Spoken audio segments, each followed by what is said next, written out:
Chicago, what a day for a daydream. Show me an unhappy man today, and I'll show you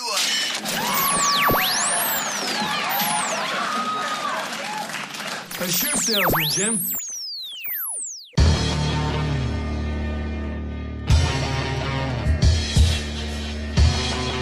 Can I get a whooping?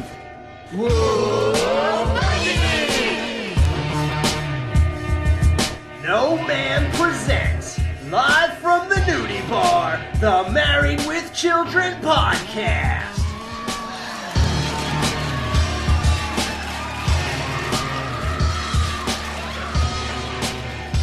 And here are your hosts, Jerry, Justin, and Al. Live from the Jiggly Room, guys, this is the Married with Children podcast. First ever podcast of its kind. There is no Married with Children show in the world. This is the first. We hope you like it.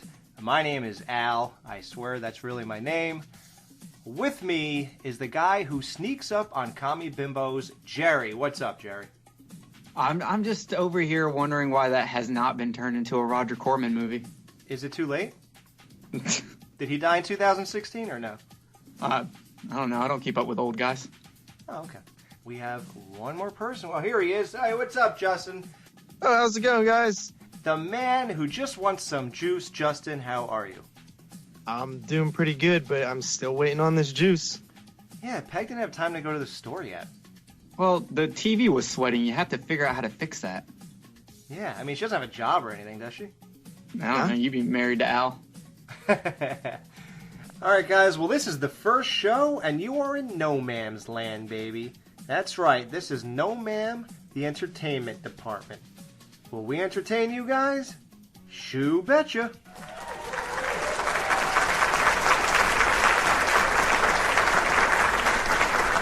This is the Married with Children podcast, Season 1, Episode 1. One new show every single Friday. As the show goes along, we are basically going through the entire Married with Children series.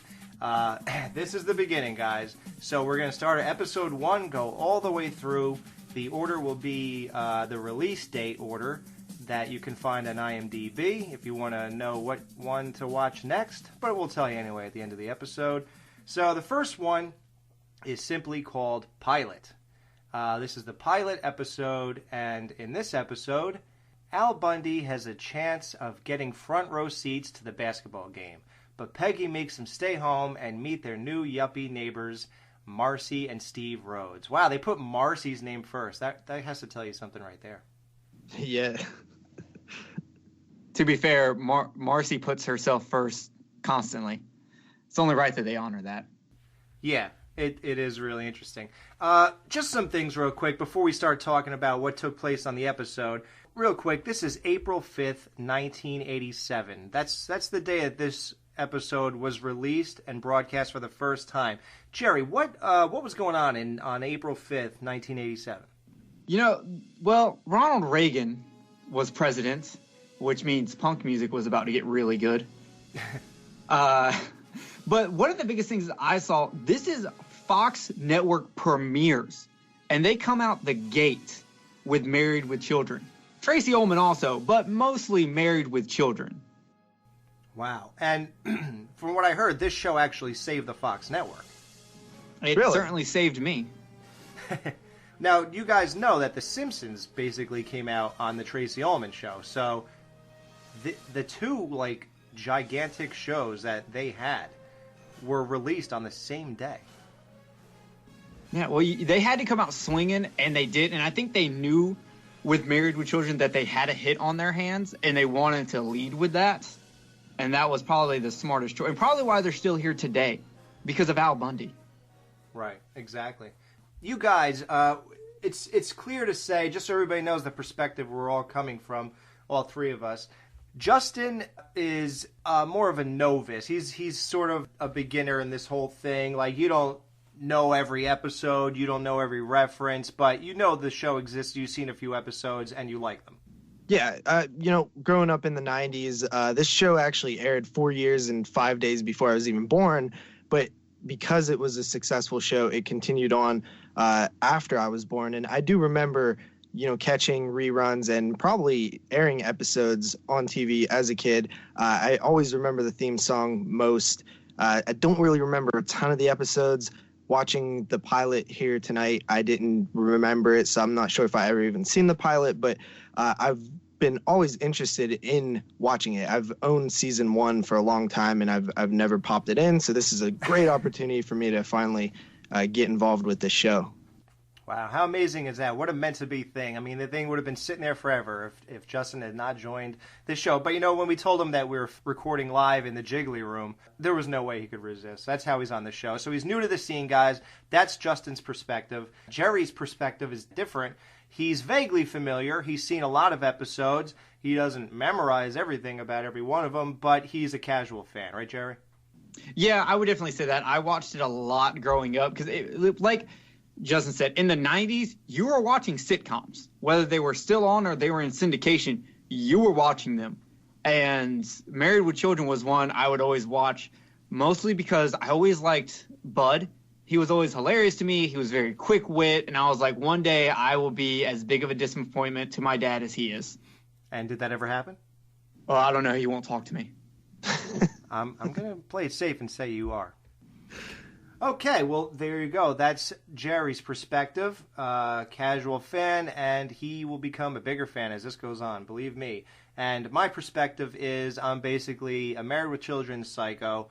I started watching it basically when it came out, definitely around 10 years old, and that was 1989 that I was 10 years old. So definitely from there, I never really stopped. I used to record them on TV, on VHS, and I definitely always popped it in throughout the year, here and there. And then when the DVDs were released, that was a great time. I bought them as they came out. And the show, because of those DVDs, the show has sort of been in my life forever. And whenever I'm anywhere or wake up somewhere, I go through the channels. Married with Children is always on. Even to this day, it's still on in the morning when people wake up. They tell me, "Oh yeah, I watch that every morning." When something's that good, it's able to last forever, and it just never goes away, and it never gets old, and it never gets dated. I mean, some things are dated, but in a good way with this show, I think. Yeah, absolutely. So the one thing I wanted to say about the people on the show, the cast, is their ages when this all started.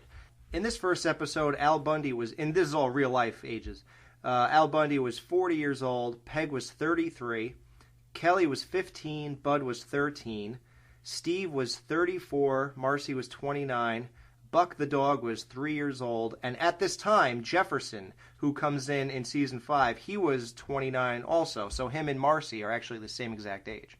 I was totally just waiting to see if you were going to tell me the dog's age. Oh, yeah. Well, that comes into play because something very eerily strange happens 10 years from now. It's also just to show how much Alex loves this show. He knows the dog's age.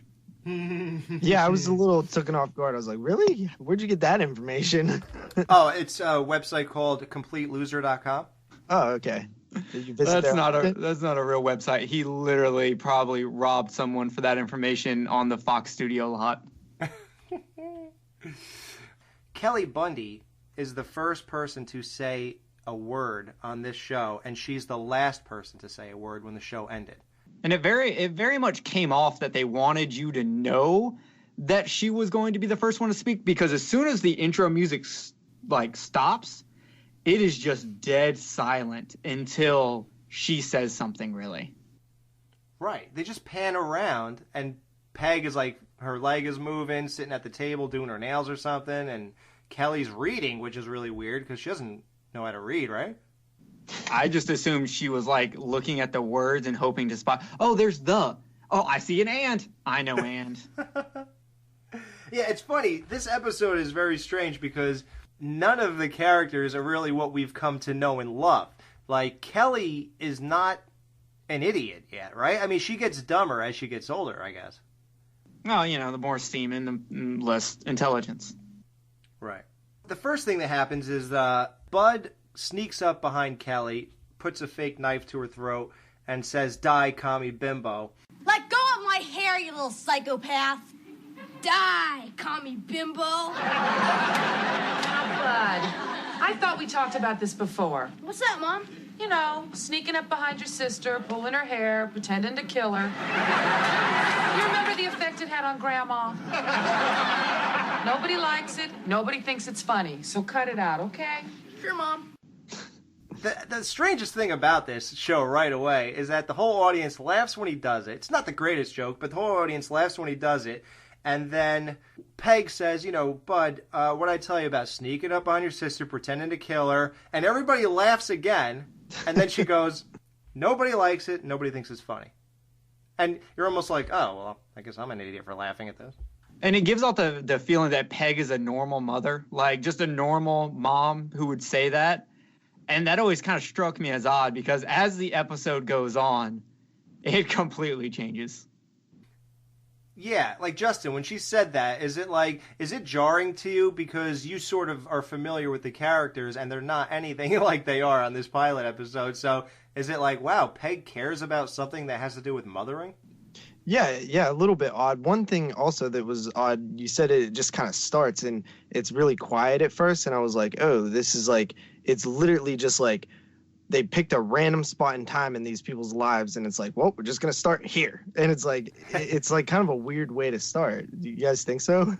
Yeah, like they didn't move into the house or anything. Yeah, I was just like, oh, okay. Yeah, but it also gives it like an air of realism because a lot of times early in the morning, the house is still really quiet. If you're lucky. Well, Alex, some of us live in nice houses. Oh, hey, listen, the sound of bullets whizzing by my head are nothing to sneeze at, okay? Al Bundy is introduced. He walks down the stairs, and right away, it's gold. He says, is there any reason you put a cactus where my alarm clock used to be? Like, that's the greatest thing in the world. And, like, you already know the joke, and Peg still elaborates and says, oh, I guess I should have told you before you slammed your hand down on it. So, right away, it's like, oh, okay, so the wife is sort of dumb, and the husband's pretty sarcastic and is not shy about letting her know that she does stupid stuff. They're kind of taking jabs at each other, too, like, I guess literally as well with the cactus, but right away you kind of get a sense that they have this unique sort of banter back and forth where they kind of like one-up each other in words. Oh, the first exchange is horrendous. And going off what Justin just said, that they have this kind of social interaction that they constantly do, makes me feel that she didn't put the cactus there because she's dumb. She put it there on purpose, and she knows. She's like, oh, yeah, I forgot to tell you. Like, yeah, that's kind of what I got as well. Yeah, but we initially think that she's dumb, and then all of a sudden, after the first conversation, like, wait a minute, yes, I think there's more to this than meets the eye right now. Al, do you have to leave the refrigerator door open? I'm getting a draft. I'm sorry. Maybe I should look for some food in the dishwasher. We have no juice. No, I didn't buy any. I didn't have time. But that happens, I understand. You don't have a job or anything, do you? I do sandpaper the stains out of your shirts and battle your socks and underwear into the washing machine. But I guess that is more of an adventure than a job. What does that got to do with juice? Al, there's a store on your way home from work. I'm sorry, why didn't I think of that? Sure, I don't mind doing the shopping, too. Anything else I can do to make your life a little easier? You could shave your back. Hey, that hair is there for a reason. Keeps you off of me at night. Al, let's not start. We were having such a nice morning. Yeah, I'm sorry, you're right. It's so funny how they're so rude to each other, and then at the end of it, they're like, let's not fight. We had a nice morning. What was nice about that morning up until they said that? I had the same reaction. I was like, it's almost like as soon as it got to like when he was like, the hair on my back keeps you off me at night. When it brings up sex, she's like, oh, well, don't ruin the morning. Yeah. And like the kids are eating breakfast in this. That's so weird because eventually they're frying an M&M on a pan. And I hate to it's weird. I don't want to go to the future. I mean, I guess we should treat this like we're living it, but maybe not. I think it's actually interesting to see the development and see how strange things are in the beginning, especially because most people don't watch shows like this in order. It's just whatever's on TV. So it's always weird with sitcoms because if you like a sitcom a lot and you want to tell somebody to watch it who's never seen it, typically you actually don't want to start at the beginning. You don't want to show them the first episode because the characters have not developed into what they're going to become yet at all. So, I honestly don't know, how to differentiate it, I guess, 100%. But it's interesting always to start at the beginning of a sitcom and just see, like, what they were trying to do and what they eventually ended up doing. Right. Well, another change in character. I mean, Bud, there's not much to say about Bud, but Al is much grumpier. He didn't really have like a sense of humor about himself yet. It's just his delivery is so different from even season 2, and I think he really found his character in season 3, 4, 5. Like, that is the Al Bundy everybody knows. And then he actually sort of morphs into a completely different character as the show continues. But the height is, I would say, season 2 through 5 or 6 or something like that.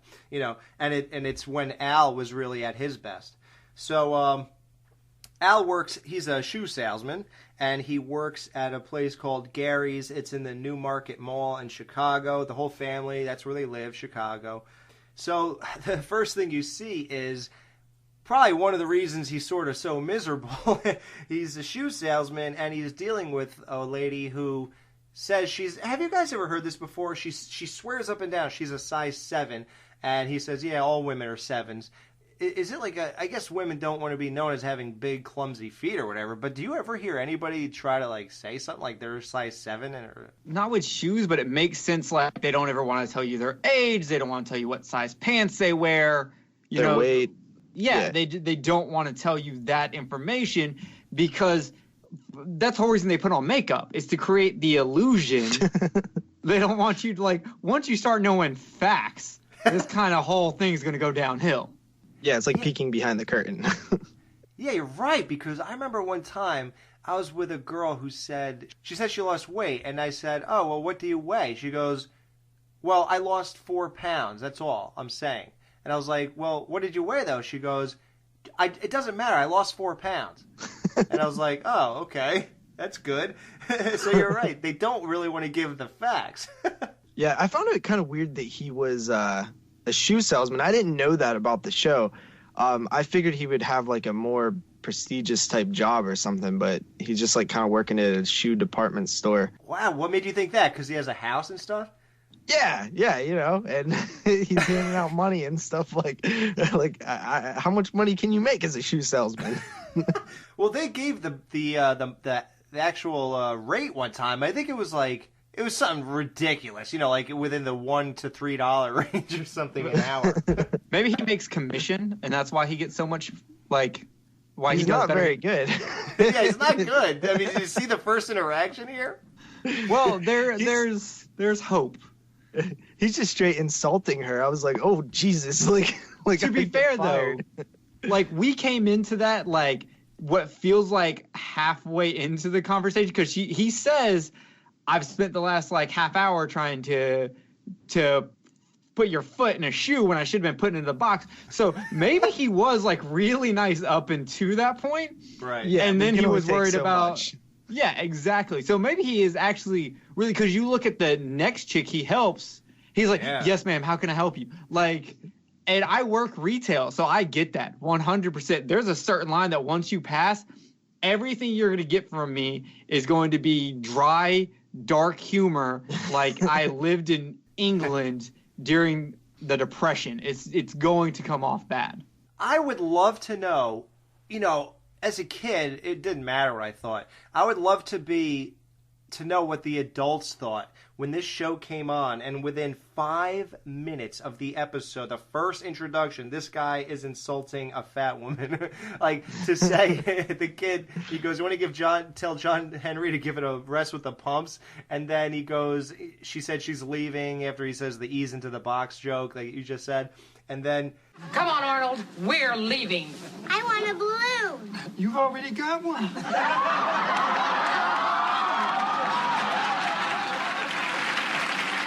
Ooh, burn. like, what were people thinking? They were like, this is... You're right, though, because it could potentially come off instead of like a lovable, quick-witted person to like kind of a dickhead, right? Like it could have easily been perceived as that. Right. Everyone who works retail was watching that scene like, yes, you get her. Like, because those are the thoughts that go on in your head when you have to deal with people, and people are exactly like that. Yeah, they were standing up and applauding that one, yeah. Like I was saying, like about the tone of the show, most people are used to watching the Cosbys and stuff like that, and it's weird because the working title for this show was actually called Not the Cosbys. Like, they were literally saying, we're going to do the opposite of this fake, fun-loving family who has these, like, strange problems that are not real or, whatever, and everyone's kind of talks to each other like human beings, and they're like, no, families don't really do that. And it's funny because this is the complete polar opposite of that, and this is like far-fetched in a way. I mean, believe it or not, it's true in some families. They're not really far from this. This has more entertainment value than most interactions, I think. They're just like less sweaters and less mysterious drinks. It'll be a hit. Ooh, wow, Bill. What did you do? We're introduced to a great character. I absolutely love this guy, Luke Ventura. He works in the shoe store with Al. And it's funny because I can't even picture Luke being there all day. Like, the fact that he's hardly ever there on the show, it actually makes sense. So his whole character is that basically Al says to him, how could you be happy sleeping with every woman you meet? He goes, I don't know how, but I am. Because the intro is, Al, I'm going to go to lunch. And he goes, you just got back from lunch. And he goes, well, technically, but biologically, I was in bed with a broad. like now I'm hungry. That dude's funny, man. And I like to think that he was like, all right, go ahead. Go for your lunch. Yeah, we don't know. Because right away, the story changes about the Bulls tickets. Okay, so with that character, we do get the sense that he's not there a lot when he should be. And I'm just sitting here watching go, does Al cover for him? Like, is Al just like, man coat, I got to cover for him? Yeah. I kind of think that he might. Yeah, he probably just like, Luke's gone again. He's just miserable. He just sits there. What's he going to do? He's like, maybe I'll get one of the pretty ones this time. Yeah. So that hot chick comes into the shoe store, and I do want to keep a tally. I want to keep some tallies on this show as we go through the entire thing, the entire series. I want to keep tallies for, various things, and one of them is how many hot girls walked into the shoe store. And he's and Luke is slick with it. As soon as they walk in, he's on them, and he's got a compliment ready to go. You've got the instep of a movie star, and I'm like, what the fuck is an instep? Yeah. Like, I don't know. I don't know either. I don't know if that's like probably when they put one foot in front of the other when they walk. Don't models do that instead of having them side to side like we do? I don't know. Justin, you're a formal model. Is that what they do? I believe so. I believe that Alex is correct. Right. Oh, okay. Yeah, I'm guessing that. But she was hot, and Al does this whole thing. He says he's going to the Bulls-Lakers game, and that's a really big deal, especially in 1987. Michael Jordan was there, but he wasn't who he became either, and they already had Scottie Pippen, Horace Grant. So at that point, that team was really picking things up, and it was good. So that was a big game, and the Lakers had Magic Johnson, James Worthy, all those older guys. So that's a big deal. So Al comes home, and Peg hears him pull up, and she starts vacuuming. She starts vacuuming her cigarettes and chocolate wrappers. Right. And he turns the TV off. So Al comes home, and he asks for the juice right away that he asked Peg for. And, of course, she says, oh, that's what I forgot. So she doesn't get him his juice. You know what I love about that scene, though? Like, he goes and touches the TV and goes, oh, you're working hard. The TV must have been sweating.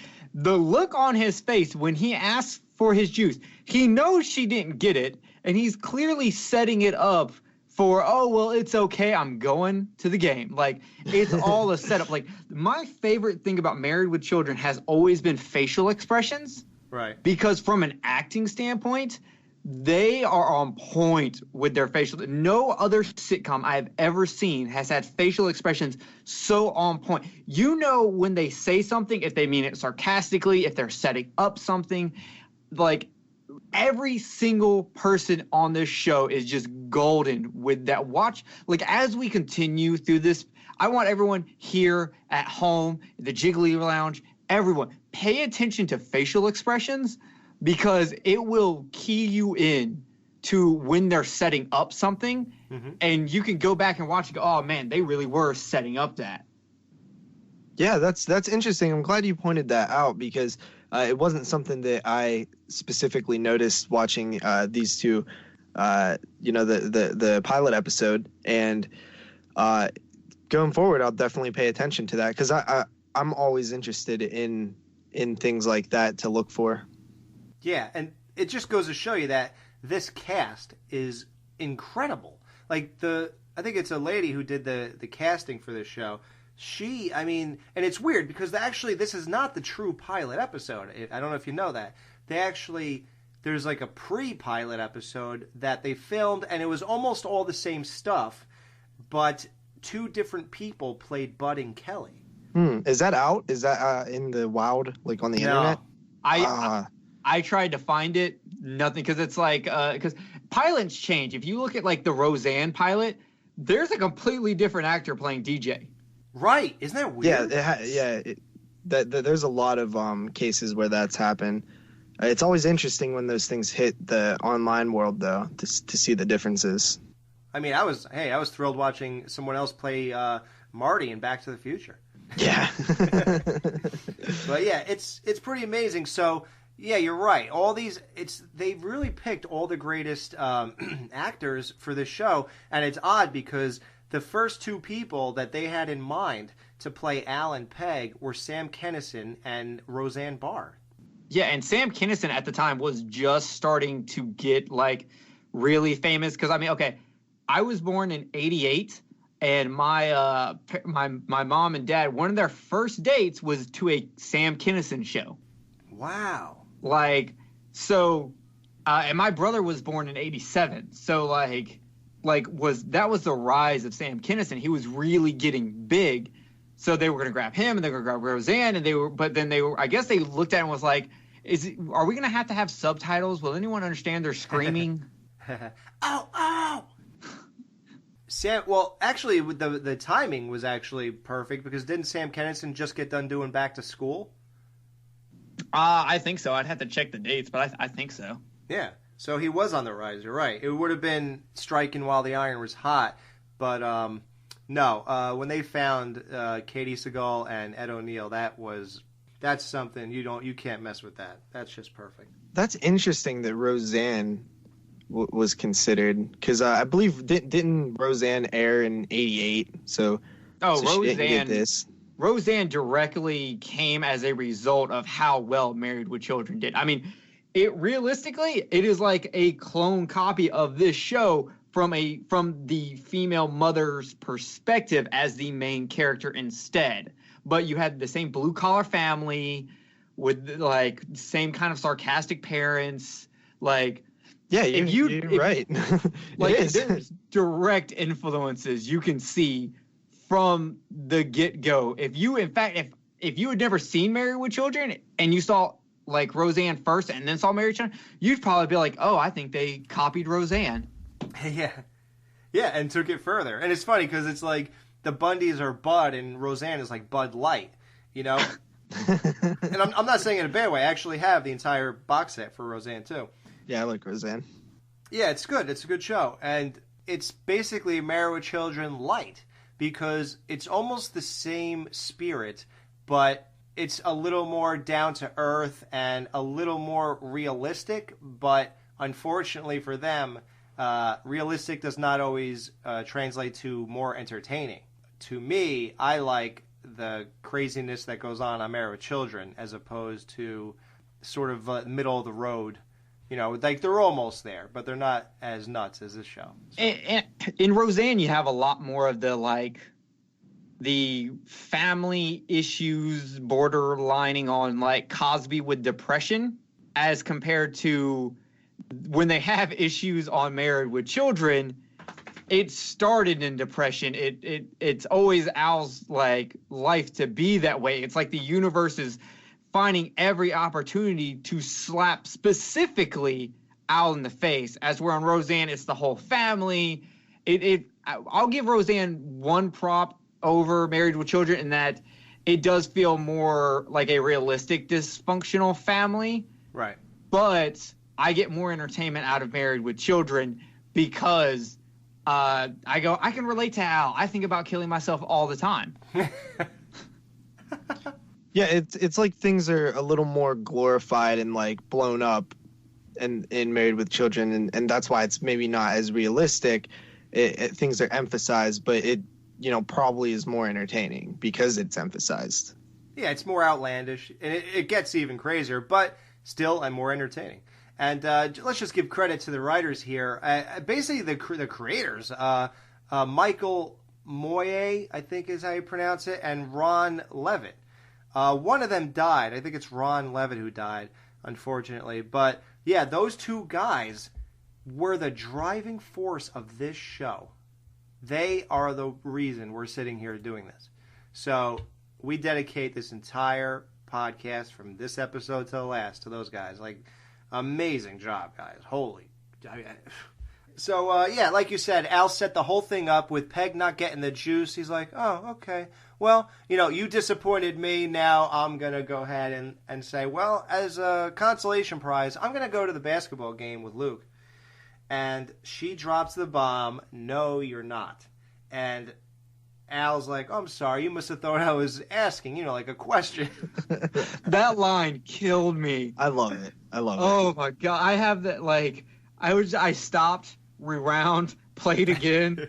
Like, I was just like, oh, that whole banter between them, neither one of them wanting to budge down, and her starting off just with directly, you're not going, and I'm not telling you why, but you're not going, and him just being like, no, you don't understand things from my side.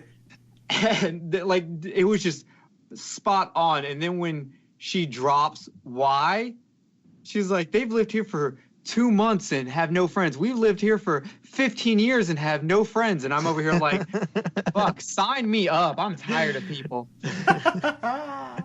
Yeah, you guys are lucky. Yeah, and it's funny because she even describes that when they come over or something, or something about how he just sits there with his hand thrust down his pants. And that's pretty interesting because they already developed that characteristic right off the bat. Like, that seems like something that you develop for some reason. I don't know. Yeah. That he already did that. And I think he actually did do that later on in the episode, too. Yes, he did, because when they walk back in there and he's in there and him and Steve are in there, and they're watching basketball. He's got one hand, Steve, double fisting it. Yep. Wow.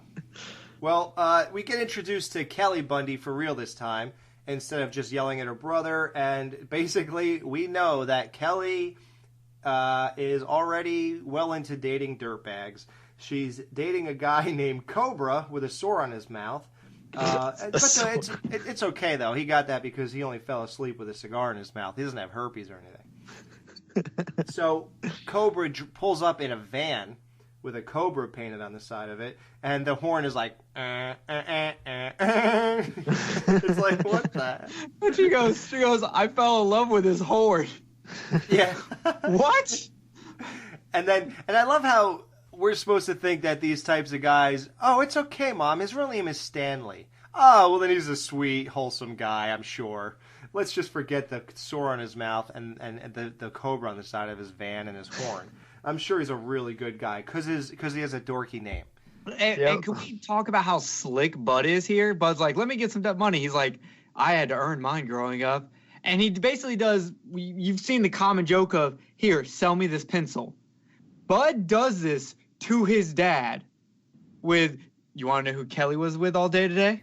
Yeah, and Al reaches for the wallet, boy. Like, they are setting up how slick and quick-witted Bud is, because and it starts here. You see this here, and it only becomes more apparent and more obvious as the show goes on.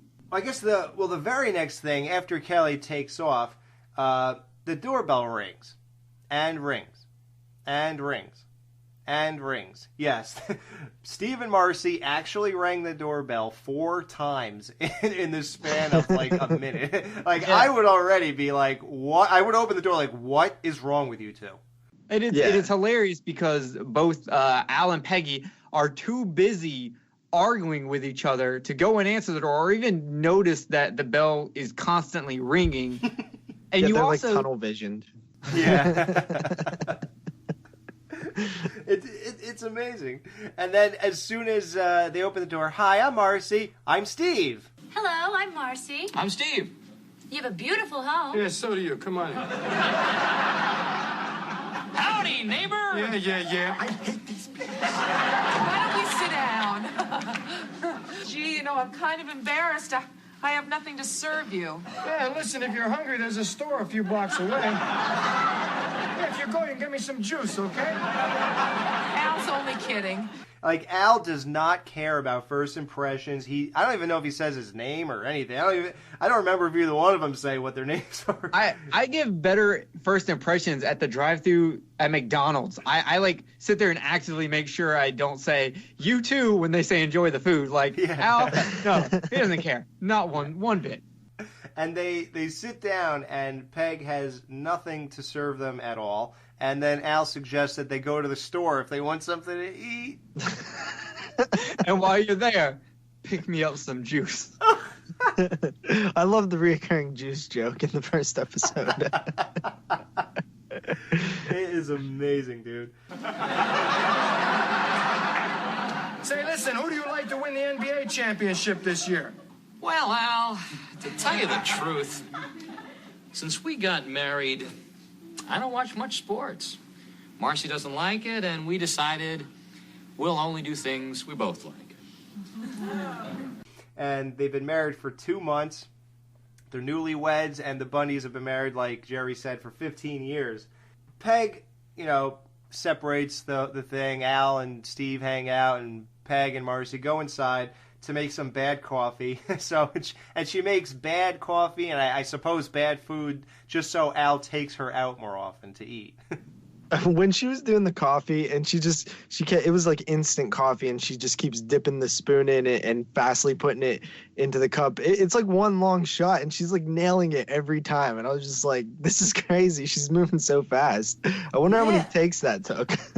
Well, it's weird. Like, everyone seems so natural. I mean, even like Jerry said, the interaction with the two of them with, no, it's like you thought I was asking you like a question. Like, it all comes off very natural to me. Like, everybody has known each other for years. Those two seem like they were just married, but still have underlying issues. Like, everybody really, although did not really develop their characters yet, they didn't know who they were until they experienced more of the scripts they were given. That's how a person, like an actor, develops their character through all these different reactions and how they deal with this, how they deal with that. Then they really figure out who they are, and that's why they're so different. Like halfway through season 2, 3, 4, and 5. That's why. But still, from the script they're given, they really nailed it. Yeah, you can see them building up from both Al and Peggy laughing at the neuter joke together. Peggy's, you can tell she bursted with laughing. She was not trying to laugh. She was trying to stay composed, and she bursted because at the end of the day, she married Al. She knows his humor, and that got to her. And that is a small thing, but it makes it feel lived in. Even when they go, oh, what's your secret to being married? And they start pointing out flaws in each other. And I'm just sitting here I was watching it, and I'm like, I wonder if that happens to Alex. I wonder if his wife just comes up to him and is just like... We've been married 15 years. Oh, well, what's your secret? Oh, no secret, really. Just to be considerate. Accept each other for what you are. Don't point out the fact that the hair he's losing on his head is now growing out of his nose. And his ears.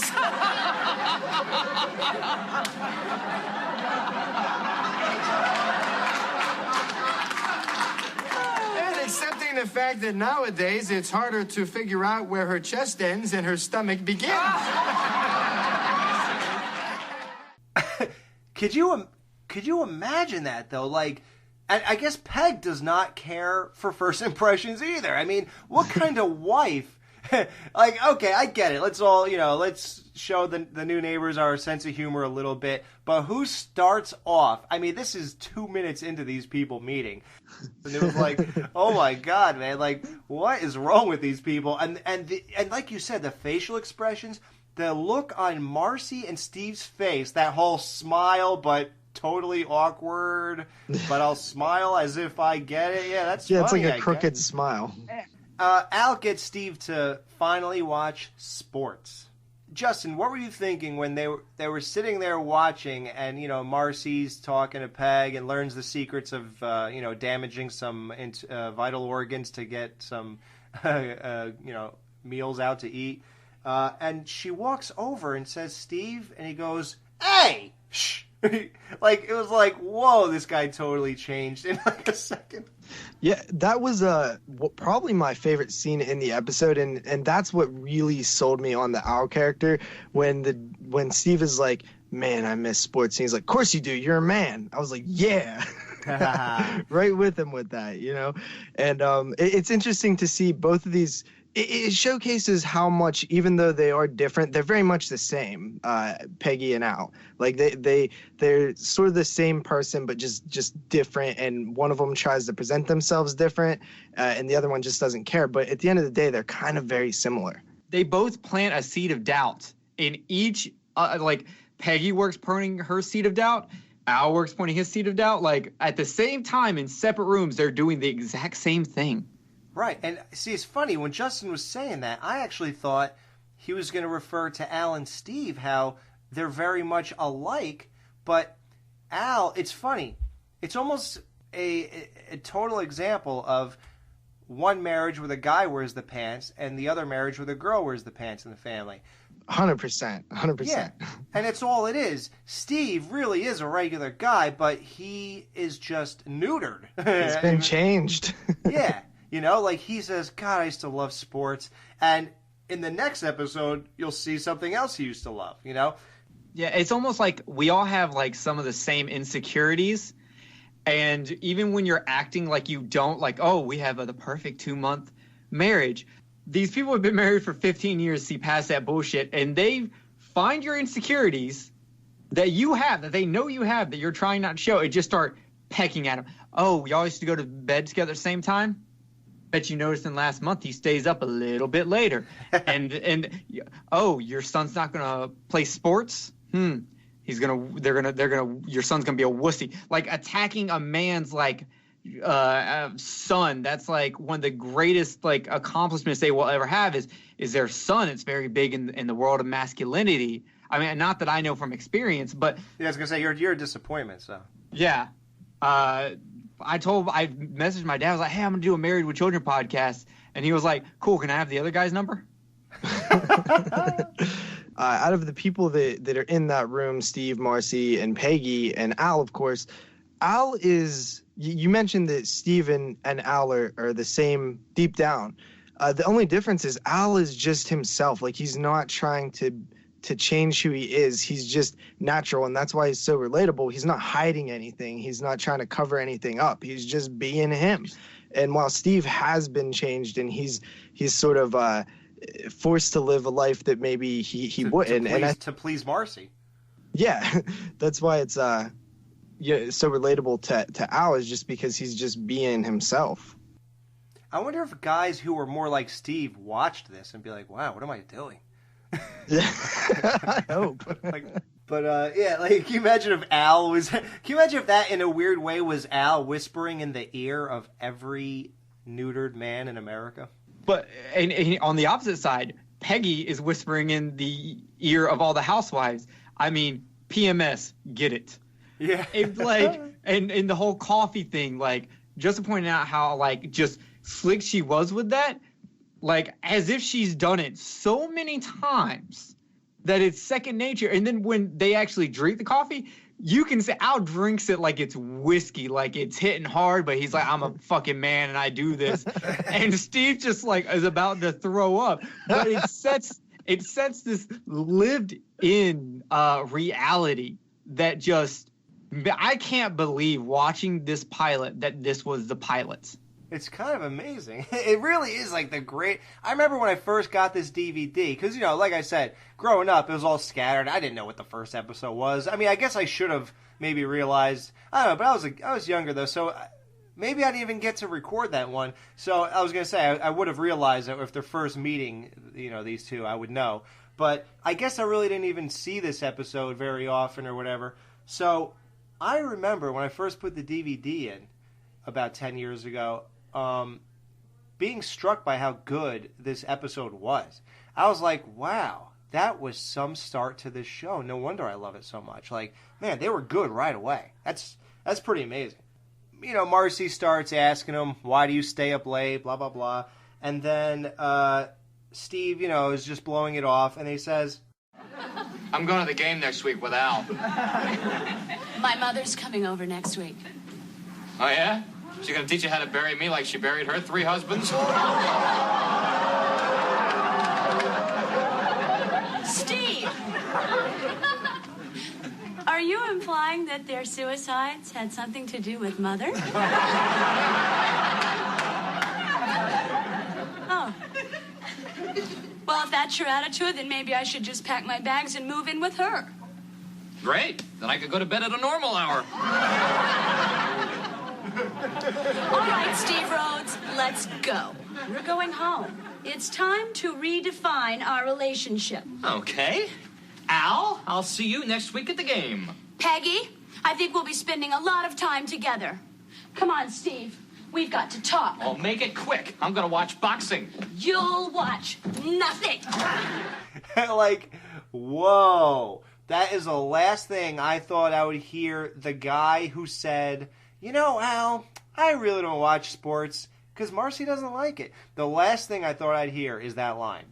Yeah. It shows how effective Al is at bringing the manly side out of you. Because, I mean, the quips just start flying.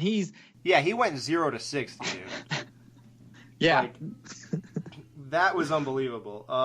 But she says something like how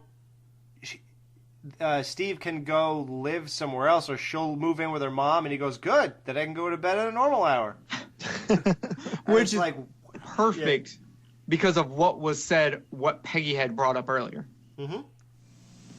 After these messages, we'll be right back. Hi, I'm Dr. Shoe. Man on the side of your feet. Excuse me, I'm getting a call.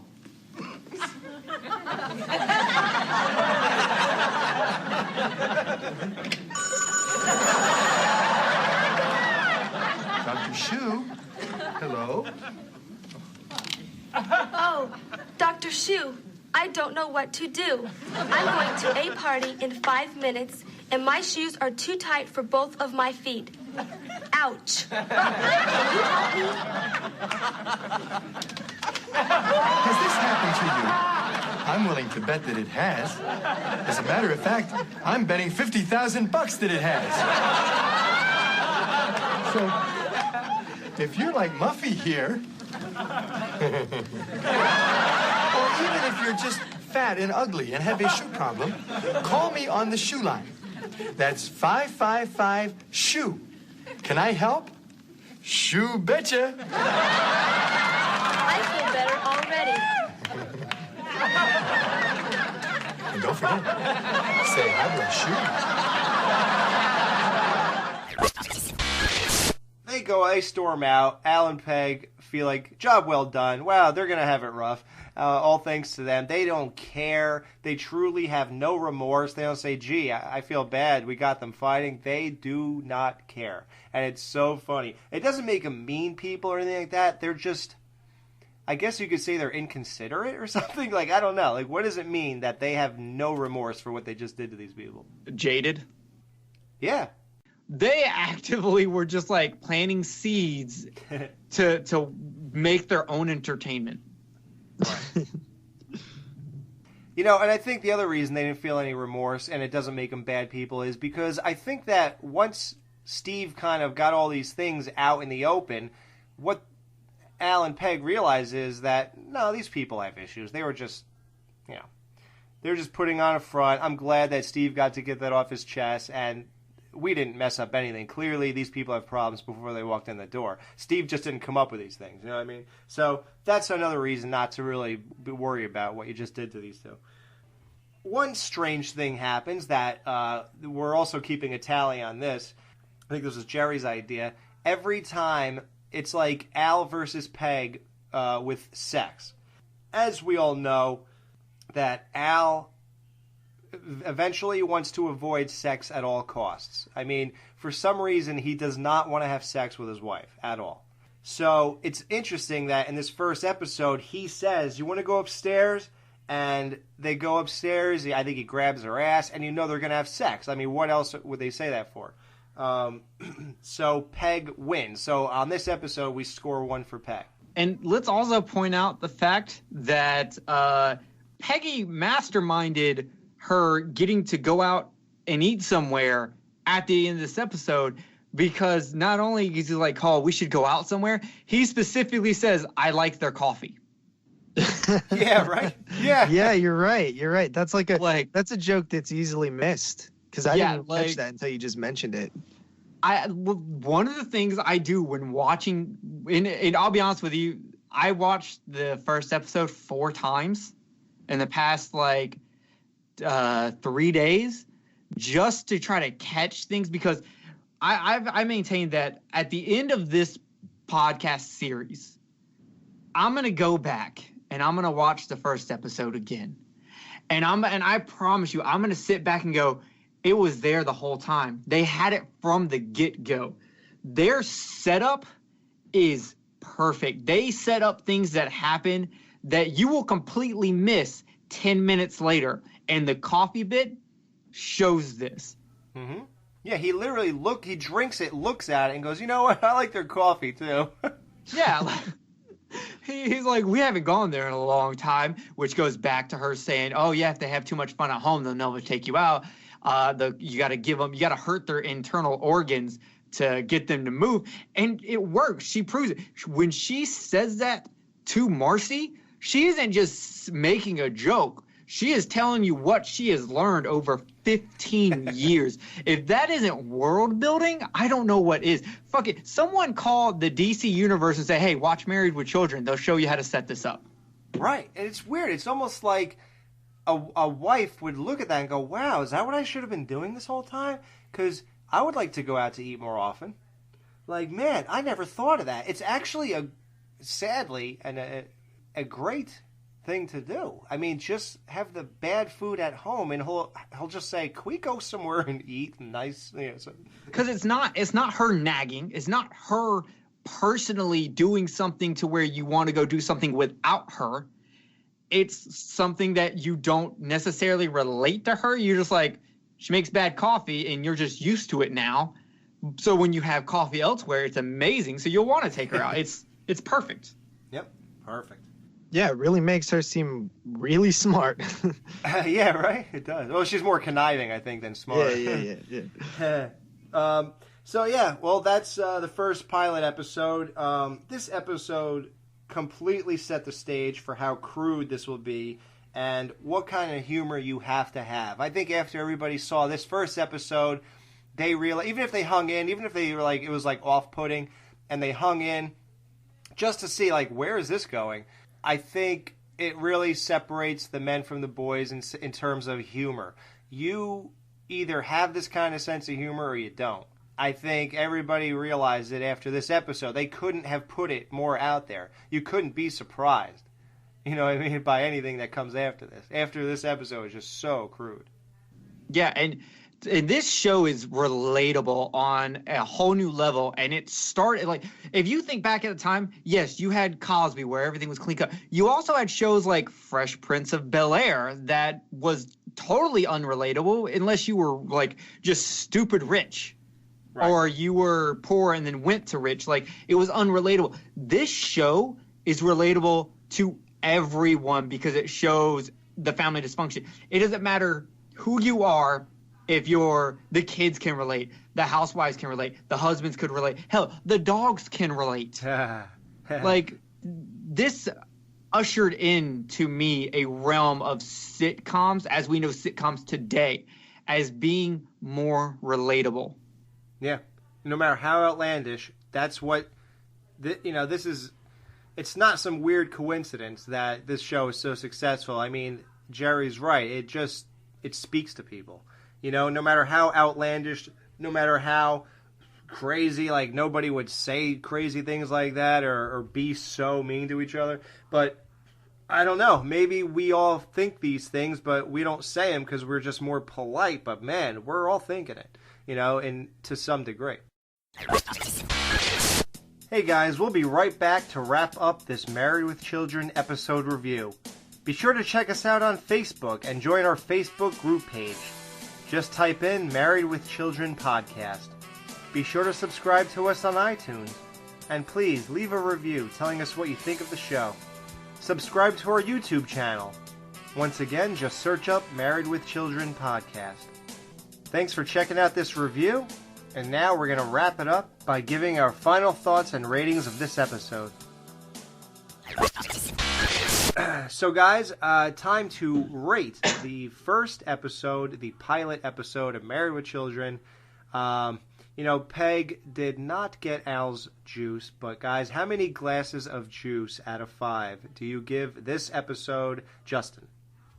Out of 5 glasses of juice, I'm going to go ahead and give it 4 out of 5 glasses of juice. Very, very solid episode.